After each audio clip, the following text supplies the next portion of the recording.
Bienvenidos amigos a esta edición de Cara a Cara. Es un gusto estar con ustedes nuevamente, todos aquellos amigos y amigas, hermanos y hermanas que nos siguen a través de estas ondas benditas de EWTN.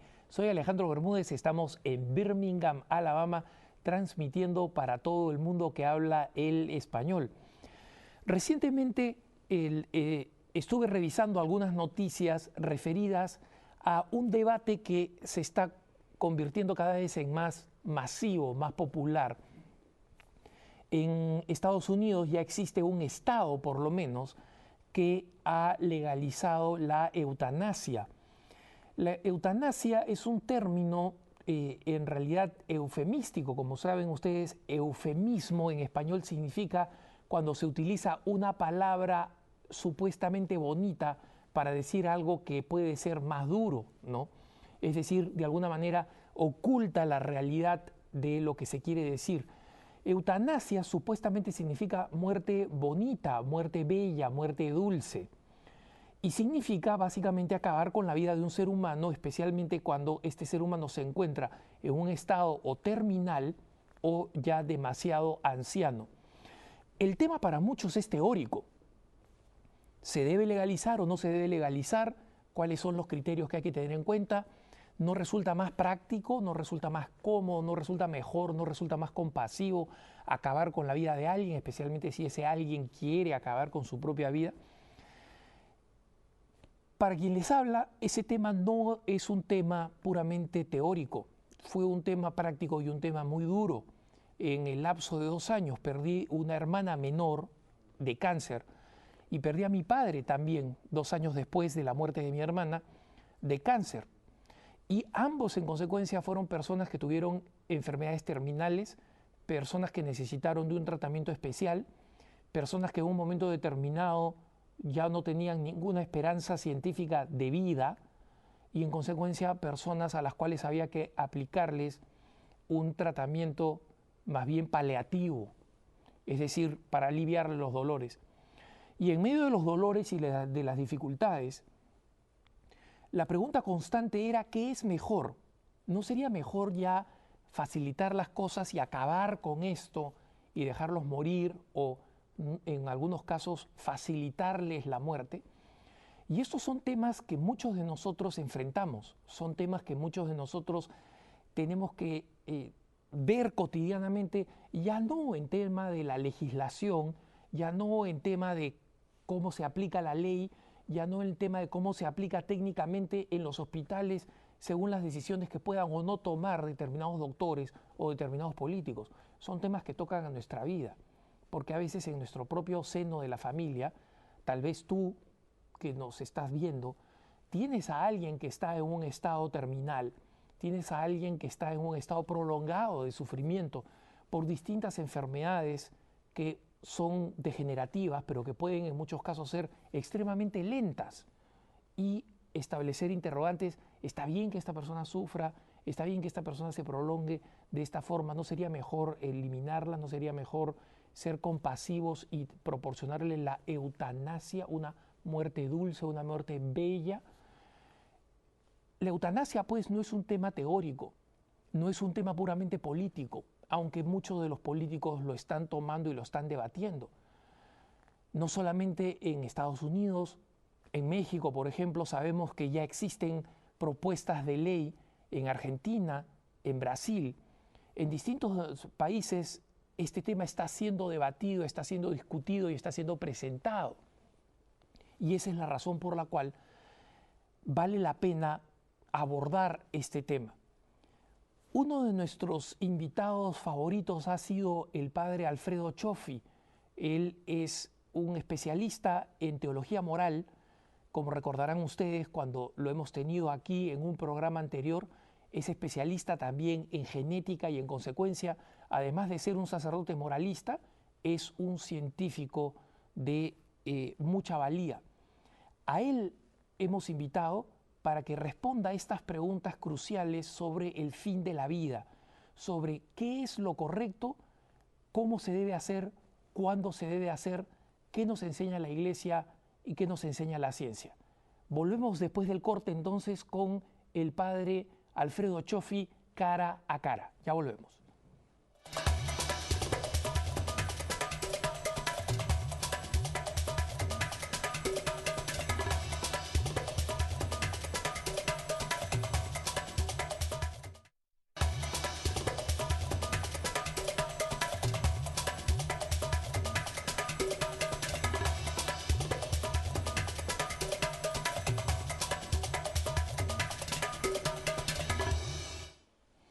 Estamos de vuelta con el padre Alfredo Cioffi, especialista en teología moral, científico, biólogo, genetista y sobre todo sacerdote, para que nos responda a estas preguntas que son teóricamente muy importantes, pero también para aspectos prácticos muy importantes. Gracias por estar con nosotros, padre. Muchas gracias por la invitación, Alejandro. Padre, la pregunta de manual para comenzar.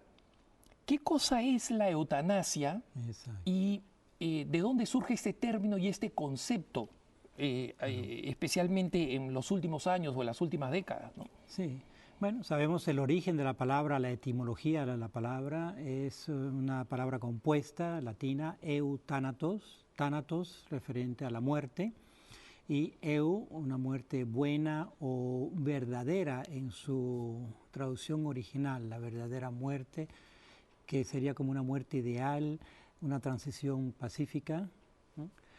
Hoy en día este término se usa para indicar una muerte a voluntad propia o de algún representante del paciente terminal, inclusive en ciertos casos ni siquiera terminal, un paciente que estuviera con gran dolor, ya en Europa se está dando en varios países, que el paciente decide, o si no puede decidir, pues decide un pariente o decide el médico, porque también en la medicina socializada muchas veces decide el médico, pero el médico en sí es empleado del Estado, así que en última instancia el Estado está decidiendo sobre la vida o la muerte de estos pacientes. En Estados Unidos no tenemos la medicina completamente socializada todavía, así que hay más autodeterminación, pero ya hay realmente 3 estados en Estados Unidos que han aceptado la eutanasia legalmente. Está Oregón, Washington y el estado de Montana. Ya en esos 3 estados de los 50 ya es legal. Y entonces lo que empezó en un estado, que después 2 y ahora 3, lo que vemos es una tendencia a legalizar la eutanasia a través de los distintos estados a nivel estatal. Y es en base a una autonomía, a una percepción de querer tener un destino absoluto, de tener un control absoluto sobre nuestro destino y de nuestras decisiones de vida o muerte. Pero también es una situación sumamente peligrosa, porque nos puede llevar a ofender gravemente de nuevo la dignidad del ser humano y el plan de Dios sobre nuestras vidas. También hay que tomar en cuenta que cuando hablamos de eutanasia o lo que se llama el suicidio médicamente asistido, trata de, podríamos decir que lo que está de trasfondo y origen, la motivación primaria, puede ser una motivación buena, positiva y noble, que es decir, tratar de evitarle el sufrimiento o el dolor a un paciente. Ese punto me parece importante, me encantaría que elabore ahí, padre, porque la lógica que se ha empleado es una persona está sufriendo. Ese sufrimiento no lo vamos a poder evitar porque la enfermedad, supongamos, es una enfermedad terminal. Como hablaba al comenzar el programa, el caso de mi papá. Mi papá le descubren un cáncer y ya tan avanzado que cuando le hacen la operación encuentran, el doctor me dice, mira, no hay nada que hacer, ni siquiera vale la pena hacer algo quirúrgicamente, cortar nada. El diagnóstico inmediato es que ni siquiera una quimioterapia va a poder servir para nada. Y como era un cáncer al hígado, tiene consecuencias dolorosas, es decir, va teniendo efectos cada vez más dolorosos. Entonces, la lógica es, mira, tú quieres a tu papá, se va a morir, es cuestión de tiempo y está sufriendo. ¿Por qué no antes que después? ¿Por qué no lo aceleramos? ¿Por qué no utilizamos la medicina para matarlo, ¿no? Y nadie dice para matarlo, utilizan los eufemismos para quitarle para su que sufrimiento, no sufra, que no sufra efectivamente. Por supuesto. Son los temas que salen. Por eso es que hay que admitir que en el trasfondo del movimiento pro eutanasia, el movimiento de pro suicidio médicamente asistido, hay una cierta nobleza, una cierta inquietud y benevolencia. Es decir, el querer el bien. Pero, de nuevo, vamos a los métodos y vamos también a esta mentalidad utilitarista, práctica, de ver al paciente y pasar por encima de lo que es la dignidad y la santidad del ser humano. Claro, estamos lidiando con temas del final de la vida. Y quiero decir, ante todo, que es un tema complejo precisamente porque somos personas complejas, somos seres humanos complejos. Por ejemplo, es mucho más difícil cuando termina la vida que cuando empieza la vida. A nivel biológico, simplemente porque cuando empieza la vida estamos lidiando con una célula, con el cigoto, un óvulo fertilizado, ahí empieza un nuevo individuo y desde ese momento en adelante lo que hay una progresión celular y una multiplicación celular, y hay un crecimiento, pero comienza todo con una célula viva que se desarrolla naturalmente. Al final de la vida, ¿qué es lo que tenemos?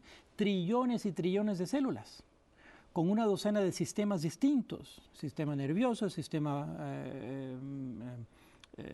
digestivo, sistema circulatorio, los músculos, etc. Y todos esos sistemas se van apagando, pero se van apagando a distinto rédito, a distinto nivel. Órganos vitales también, no todos los órganos vitales se apagan al mismo tiempo. Entonces, ciertas células mueren, otras están vivas todavía, pero ya se va perdiendo lo que es la integridad corpórea. Y eso es el proceso de muerte, hasta que llega un punto en que es irreversible y fallan los órganos vitales, la persona muere. Pero es más difícil, es más delicado, es más sutil determinar el momento de la muerte, o más bien cuando ha comenzado el proceso de muerte. Entonces, hay que establecer ciertos principios básicos en la ética médica, en la bioética, la diferencia fundamental entre dejar morir o matar. ¿Se ven? Porque tarde o temprano sabemos que vamos a morir. Es más, inclusive las personas que Jesucristo mismo sanó, sin ir más allá, el mismo Jesucristo, que sabemos que sanó, por ejemplo, a la mamá de Lázaro, a la suegra de Pedro. De Pedro, claro. La sanó. Levantó de los muertos a Lázaro. A Lázaro, así es. ¿Sí? Lo volvió a la vida, pero tarde o temprano esa señora, esa suegra de Pedro, murió. Y el mismo Lázaro, de nuevo, murió. O sea que tarde o temprano a todos nos llega la muerte. Tarde o temprano. Todos queremos que sea más tarde, pero es así. Entonces, cuando ya la persona está muriendo y no hay nada que la ciencia pueda hacer por esa persona para sanarla, pues se acepta que la persona muera, dejarlo morir. Otra cosa distinto es, como dices tú, acelerar la muerte, porque entonces ya es matarlo. Y estamos apropiándonos una cierta autoridad que no nos corresponde, porque le corresponde a Dios, que es nuestro creador, individual y personalmente. Solo Él sabe, ni siquiera el Hijo sabía el tiempo y la hora, ¿verdad? A nivel humano. Así que es un respeto, es una humildad aceptar que estamos en las manos de Dios y que ese último momento, igual que nuestro primer momento, le pertenece a Dios. Nadie de nosotros pidió vivir. Yo no pedí entrar en este mundo. Fuimos concebidos a través del amor de nuestros padres, participando del amor creativo de Dios. Pues igual, el último momento de nuestra vida también le pertenece a Dios. Y es importante cultivar, mientras estamos en vida y más o menos cuerdos, esa humildad de vida para aceptar ese último momento. Pero es un momento de transición, claro. Lo ideal sería morirse de noche en la cama sin dolor y sin sufrimiento. Esa es la verdadera muerte, la eutanasia en el sentido original de la palabra. En el sentido contemporáneo es todo lo opuesto. Vamos a matarlo porque ya está sufriendo mucho. Inclusive a veces que no es que esté sufriendo tanto, los que están sufriendo son los que están alrededor observándolo. Ahí viene ahí viene un tema muy importante que es efectivamente Muchas veces las personas, cuando usted habla, por ejemplo, y describe, seamos conscientes de que está en manos de Dios, muchas personas piensan en primera persona y dicen, está bien, yo lo asumo. Como persona de fe, yo pienso, si el Señor me da una enfermedad, una muerte prolongada y dolorosa, la fe me dice que es una ocasión para ir purificando y se lo agradeceré a Dios porque si eso me va a librar del purgatorio y me va a llevar directo al cielo, tanto mejor, ¿no? Sí. Pero la cosa se vuelve mucho más difícil cuando no soy yo, sino es alguien a quien yo amo, que yo veo sufriendo. Mi mamá, mi papá, un familiar, en mi caso mi hermana Sandra, que de Dios goce. Y allí muchas veces es cuando el sentimiento nos puede hacer decir, bueno, mejor acelero esto, ¿no? Claro, porque una cosa es aceptar el sufrimiento a nivel personal, ¿verdad? Y ver el valor redentor, pero quisiera decir también que ese sufrimiento vicario en favor de otra persona también es redentor y es eficaz, sumamente eficaz. ¿Podría explicar eso, padre? ¿Cómo no? Porque fíjense que que aquí de nuevo la iglesia viene a nuestro rescate en ese momento tan misterioso y tan difícil de la muerte y sobre todo ya no de la muerte personal por un lado, pero por otro lado la muerte de un ser querido y dejarlo ir al Señor, pero pasivamente, no activamente, no matándolo, sino entregándoselo al Señor cuando tú quieras, Señor. Ver un posible sufrimiento en otro ser querido y aceptando ese sufrimiento tiene un valor redentor inconmensurable, extremadamente eficaz y vaya, diríamos que a nivel de nuestra fe saca almas del purgatorio a chorros. Consideren ustedes María, la madre de Jesús al pie de la cruz. A esa mujer, biológicamente hablando, no le dolía nada, personalmente, en su cuerpo, en su alma estaba desgarrada. Imagínense ustedes lo que es, nada más que ser madre o padre y de ver a su hijo en tal sufrimiento.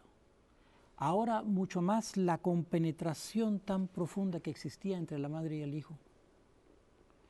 Y entregárselo al Padre en esa cruz y decir, fiat, hágase tu voluntad.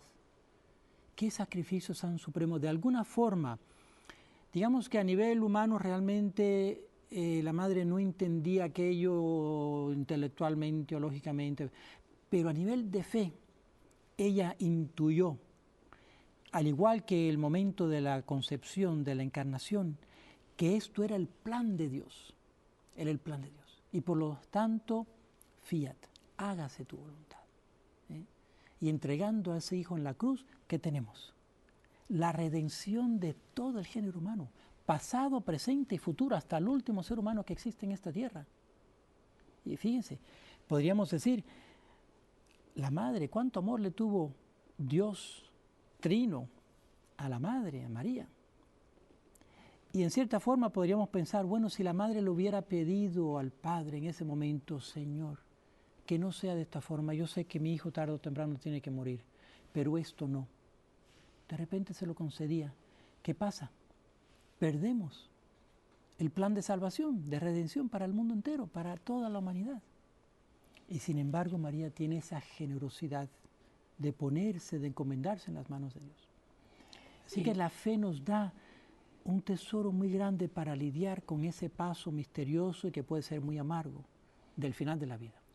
Y creo justamente que el dolor es algo que Dios no quiere en sí mismo. Exactamente. Pero en una sociedad pragmática me parece que hemos caído en creer que el dolor siempre es el mal que debemos evitar. Y eso me encantaría que después del corte profundicemos un poco porque me parece que es una situación por la que muchos de nuestros televidentes pasan y necesitan un poquito de luz. Volvemos inmediatamente después de la pausa. No se vayan.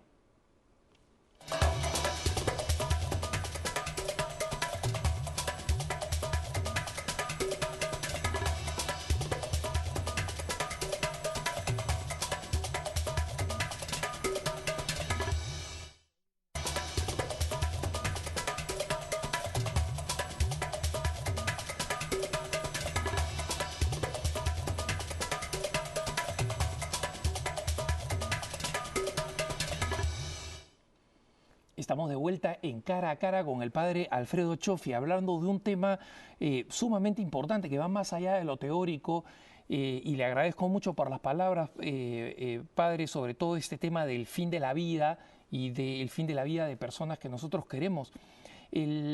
Cuando mi padre, sin saber que estaba a poco tiempo de él mismo contraer la enfermedad, el cáncer y fallecer, cuando mi padre comentaba los últimos momentos del cáncer de mi hermana, que era menor que yo, o sea, más joven que yo todavía, y estaba muriendo, él me decía, me dijo muy claramente, ¿no? Un padre no está preparado genéticamente para sobrevivir a un hijo, para enterrar a un hijo. Claro.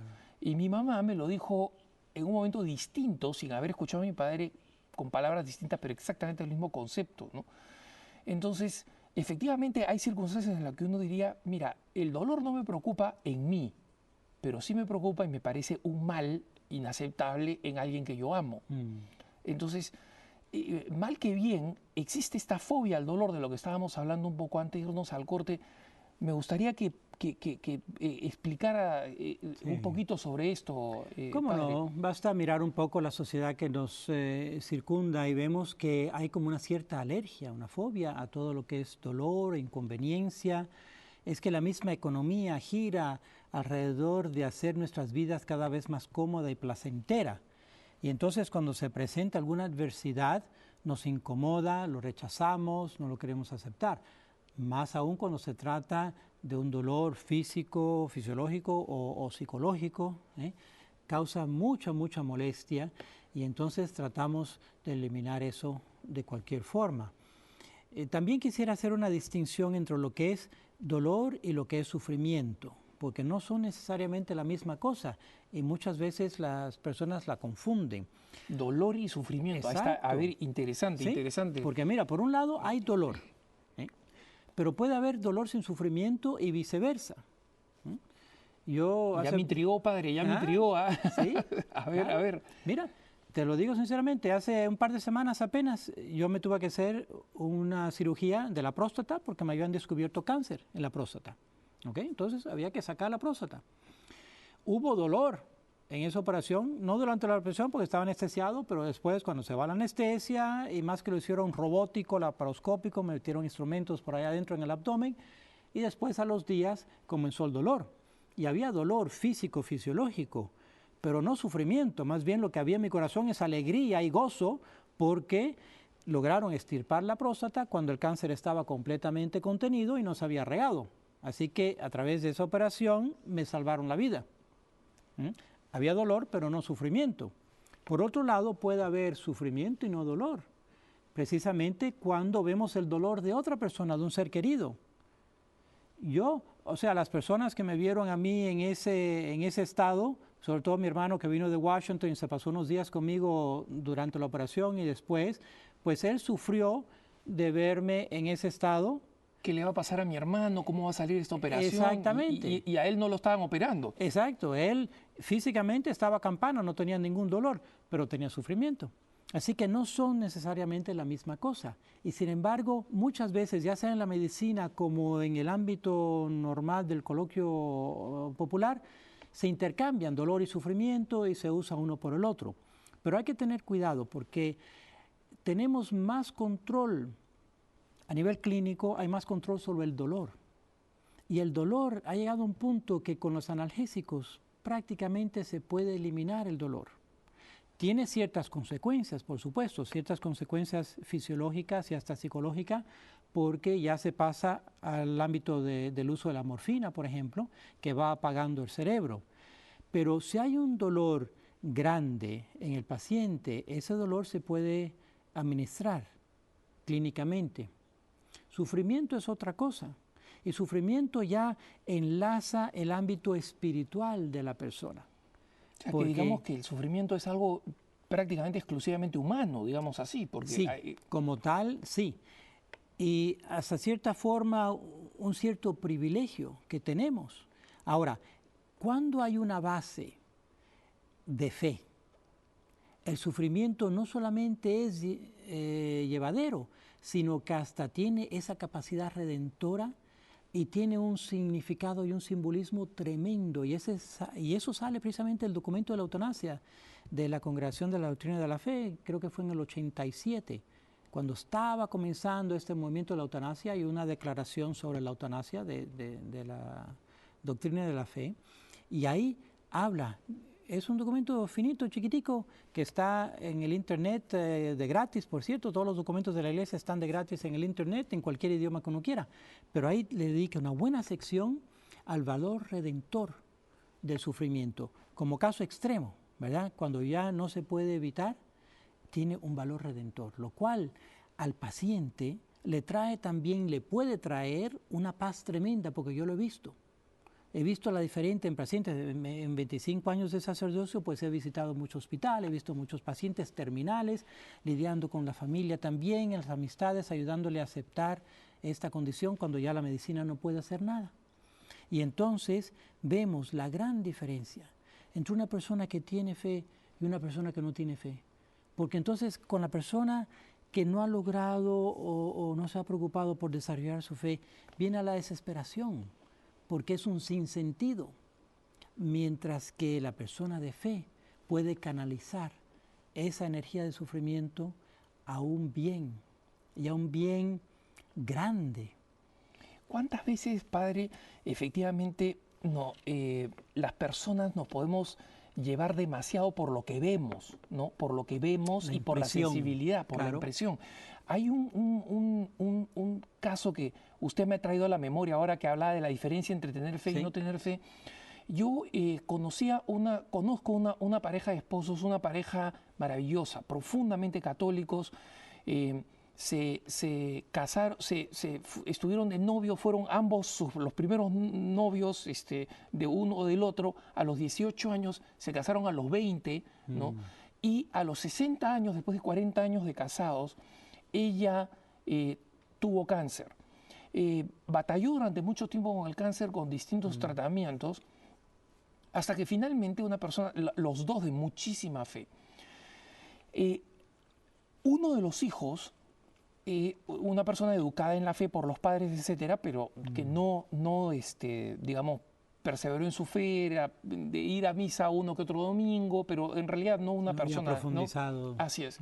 Entonces, obviamente para estas personas que, imagínense, ustedes fueron los primeros novios, se casaron a los 20 años, 60 años, una compenetración, cada uno era la vida del otro en un cierto sentido, ¿no?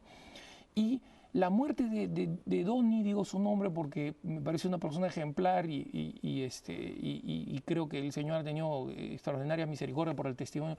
La muerte de Donny fue una muerte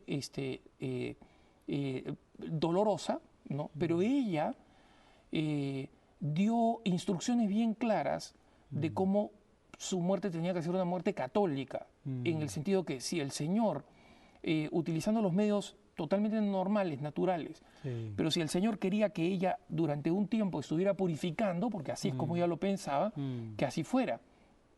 El esposo, o sea, repleto de dolor de ver estos últimos, que tampoco fue un periodo largo, ¿no? Probablemente lo más duro de todo fue enfrentar al hijo, un buen muchacho, pero digamos sin la fe desarrollada, que le decía: papá, ¿cómo puedes permitir esto? ¿Qué tiene de cristiano esto? ¿Qué tiene de digno esto? Mírala, ¿no?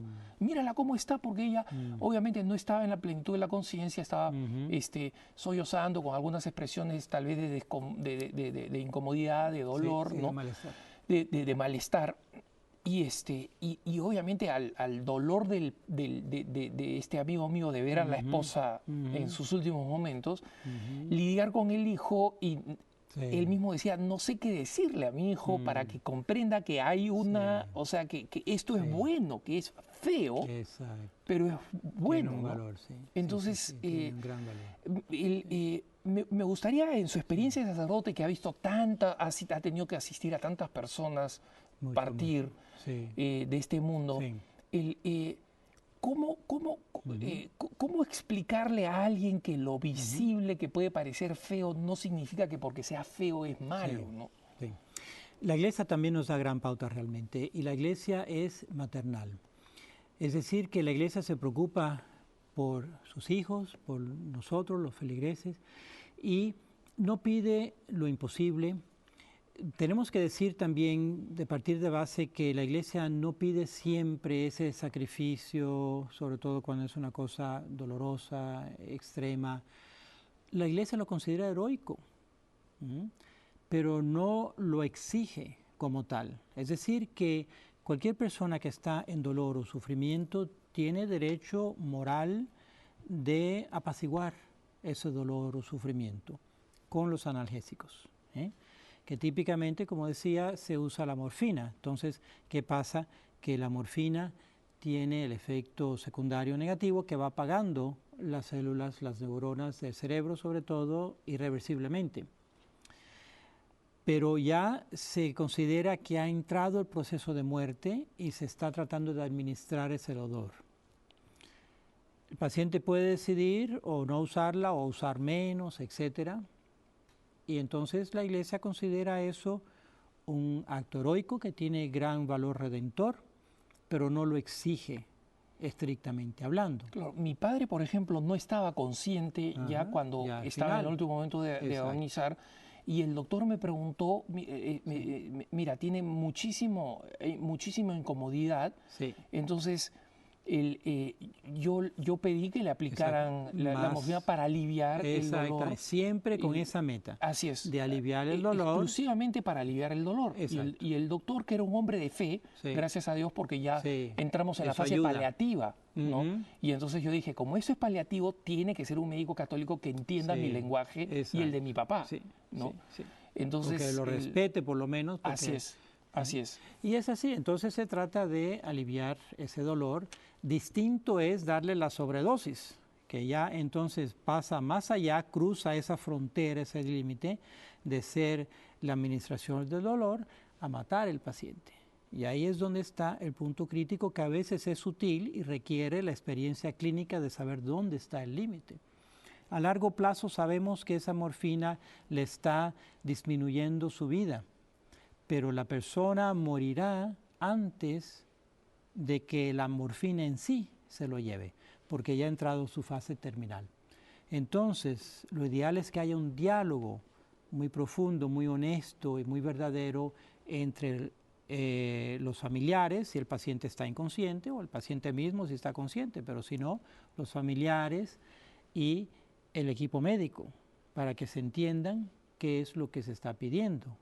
Y lo que se está pidiendo esencialmente es no matar al paciente directamente, sino administrarle su dolor, su sufrimiento, y también incluir al equipo espiritual, un sacerdote o diácono si es católico el paciente, pero si no es católico el paciente, traerle la persona de fe de su propia denominación, ¿verdad? Respetar esa tradición también, pero tratar de conectar al paciente con su fe y con toda la creencia y todo el mundo y el universo del más allá, que se abre, que se hace muy real en ese momento, y eso también es de gran consuelo para el paciente.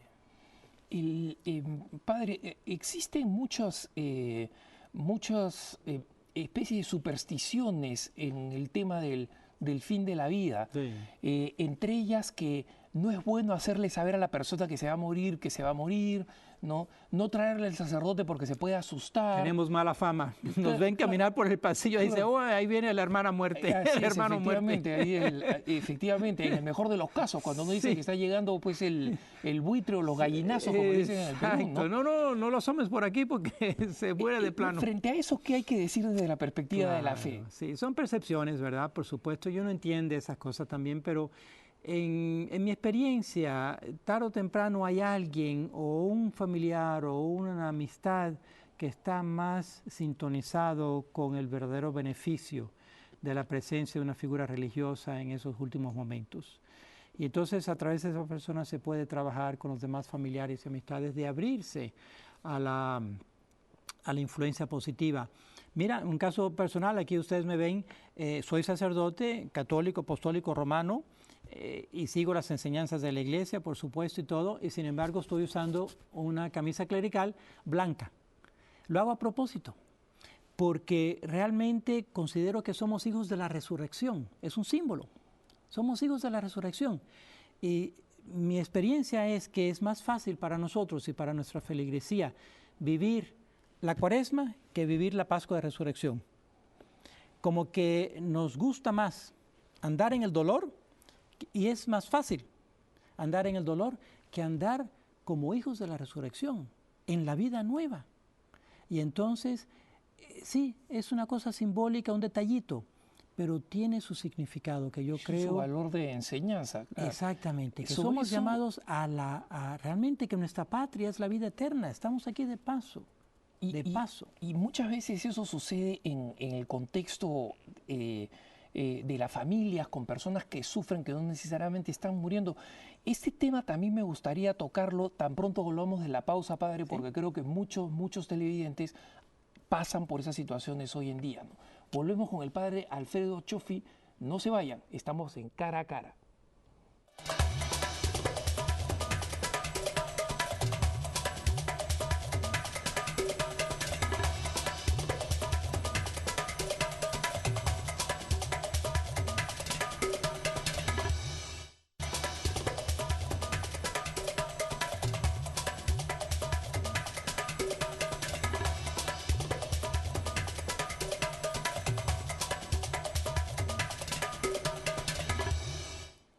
Estamos en EWTN Cara a Cara. Soy Alejandro Bermúdez y tenemos el gusto de tener entre nosotros al padre Alfredo Cioffi para hablar de un tema al que todos vamos a llegar, que es el tema de la muerte, pero que muchas veces lo experimentamos de una manera más inminente.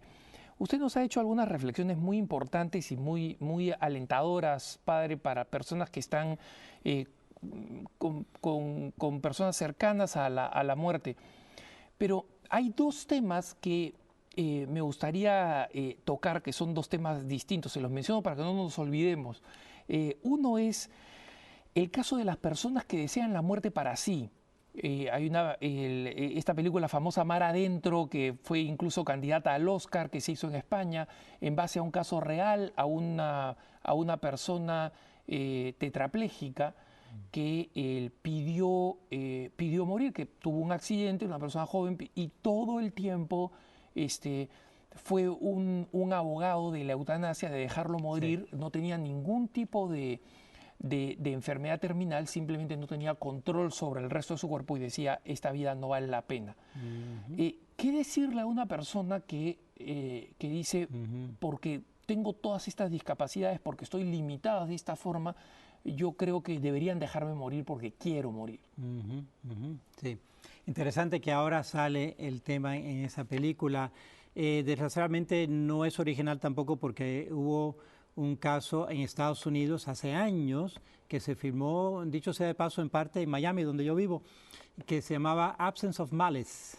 Y esa película, el actor principal era Richard Dreyfuss, el que hizo también Jaws, el de Jaws, el científico en Jaws. Bueno, Dreyfuss era, en esa película, él actúa como un artista que se vale mucho de sus manos, de sus sentidos, y tiene un accidente en su carrito deportivo y tal, y entonces queda precisamente cuadrapléjico, y entonces llega un momento hasta que la esposa lo abandona y todo, ya en el hospital, en cama, y pide entonces que lo maten, que él es dueño de su propia vida y tal.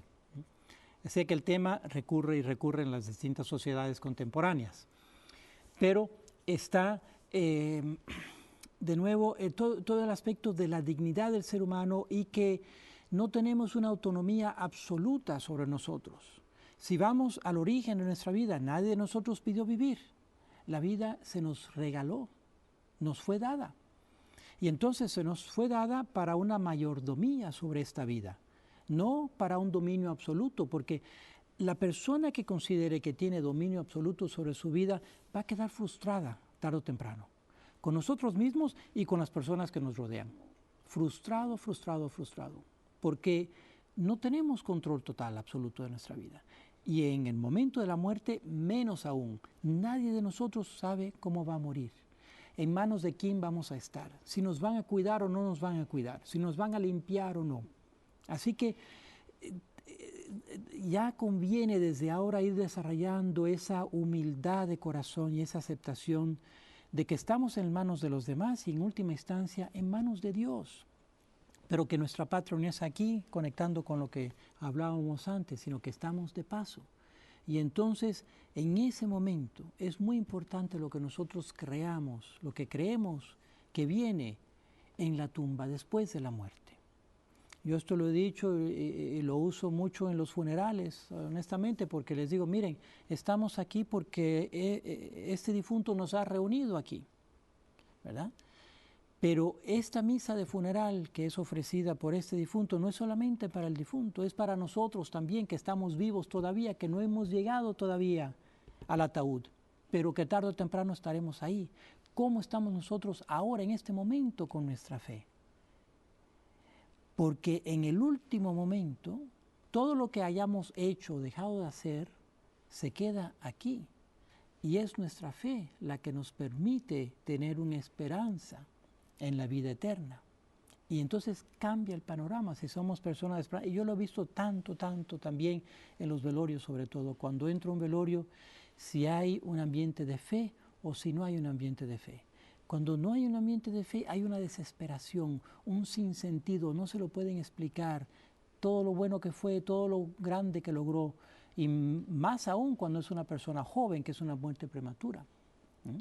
Ahora, se da el caso de las personas que duran tanto tiempo y que, como decías tú antes, están falleciendo y no tienen ninguna enfermedad en particular, están viviendo cada vez más pasivamente o con maquinaria o con intravenosa o inclusive a veces sin ningún equipo particular. Efectivamente, yo conozco varios casos, padre, pero no uno, sino varios, Sí.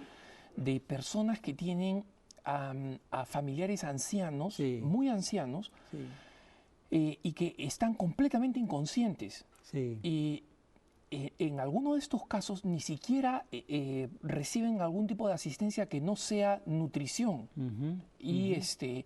y obviamente, como están postrados, el movimiento y el cuidado de la piel, porque obviamente es propenso a hacer escaras, como sabemos, llagas, etcétera, si es que están Ujú. en la misma posición. Pero fuera de Ujú. eso, las personas vitalmente, el corazón sigue funcionando, todo sigue funcionando, ¿no? Sí. Y en el caso de una señora que curiosamente terminó falleciendo antes que su mamá, que estaba en ese estado por mucho Sí, tiempo, sí. le decían, oye, ya déjala ir, le utilizaban muchos términos, pero, Sí. o sea, dejarla ir, ¿qué cosa significaba si la persona, o sea, literalmente dejarla ir significaba matarla, ¿no? Darle la sobredosis. Así es, y hay algunas personas que piensan que tal vez eso sea cuando además de esto no solamente no hay suficiente conciencia, no hay estado de conciencia aparente, sino peor todavía, hay alguna cosa como el Alzheimer, que no necesariamente va a llegar a la persona a la A muerte la muerte, pronta, pero pero lo sí va a una, apagando a nivel de conciencia. Sí. efectivamente, a ¿Cómo no? nivel de ¿Cómo no? conciencia, ¿no? Voy a recoger eso, pero me quedó pendiente la pregunta anterior que me habías hecho del caso del cuadrapléjico, por ejemplo, porque es un caso particular que sí está consciente y sin embargo su cuerpo del cuello para abajo está inutilizado, disque inutilizado. Simplemente me viene, ninguna vida es sin sentido, ¿ok? Y lo dejo con esto porque quiero pasar al otro. Me viene en mente esa famosa colonia de artistas en México, que son todos o parapléjicos o cuadraplégicos, pero son artistas y pintan con la boca y tienen esos pinceles largos y con la boca y con el cuello cogen y pintan y tremendos cuadros y se ha vuelto una colonia muy famosa a través del mundo entero y exitosa y están llenos de vida, aunque del cuerpo para abajo están inutilizados, pero hasta pintan y todo, ¿eh? Así que ellos han logrado encontrar un sentido y una expresión a su vida y van para adelante. Ahora, el caso de la otra persona que está inconsciente, tal vez sea una persona mayor típicamente o puede ser una persona joven también que cayó en inconsciencia. Número uno, vamos a empezar por la parte fisiológica que es importante. Acuérdense que el último sentido que perdemos típicamente es el oído. Entonces, aunque la persona esté inconsciente, puede oír. Y ahí tenemos una entrada al alma de esa persona, a la mente de esa persona, porque aunque no mueva una pestaña, puede ser que esté escuchando y que escuche todo lo que está ocurriendo alrededor. Puede ser que no. Entonces vamos a darle el beneficio de la duda. Número 1, mucha prudencia con lo que se habla alrededor de esa persona. Tratar de no hablar de esa persona en tercera persona, ¿no? Sino que considerar que está ahí todavía y que es persona, que es ser humano y que está escuchando, aunque no puede reaccionar. Entonces, una consideración muy importante para las personas que están inconscientes. Más allá, leerle, ¿por qué no? La música, algo bonito, algo que es agradable al escuchar. Y también leerle de vez en cuando algún pasaje de la Sagrada Escritura. No tenemos que ir más allá a los evangelios que están llenos de esperanza, de amor que se desborda de ese Padre eterno. Y así tratar a esa persona, pero con su propia dignidad, con su propia integridad, hasta que el Señor la llame, hasta que Dios la llame. Y si requiere cierto mantenimiento clínico, médico, o sea, pues vamos a proveerle eso.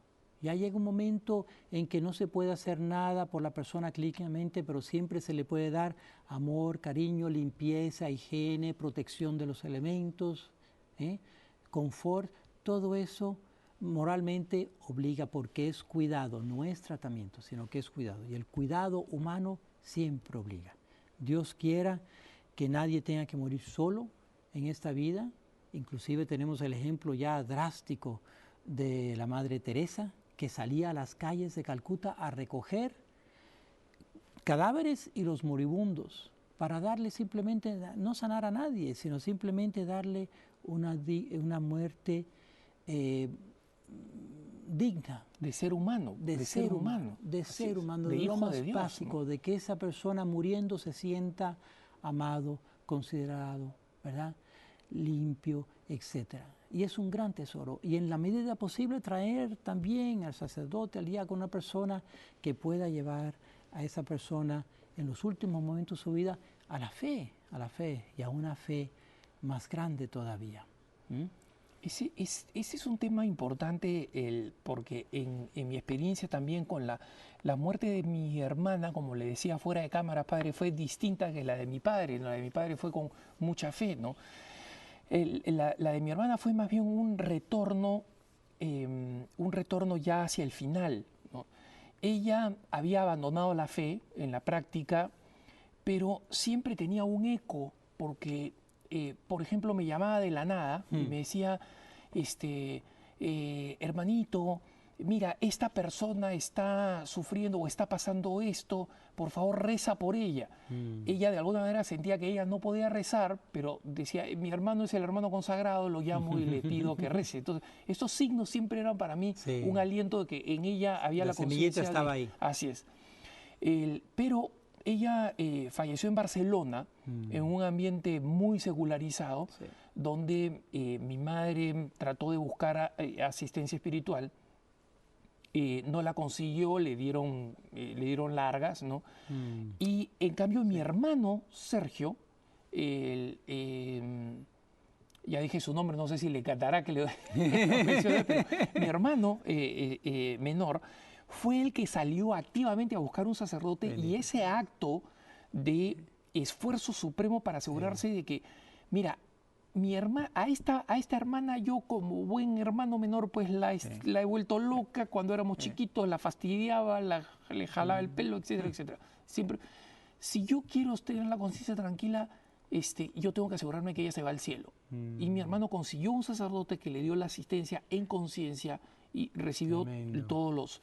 Entonces, ya estamos por terminar el programa, y obviamente este tema tan amplio que definitivamente quiero comprometerlo, padre, a tenerlo acá en otra ocasión más para hablar de estos temas.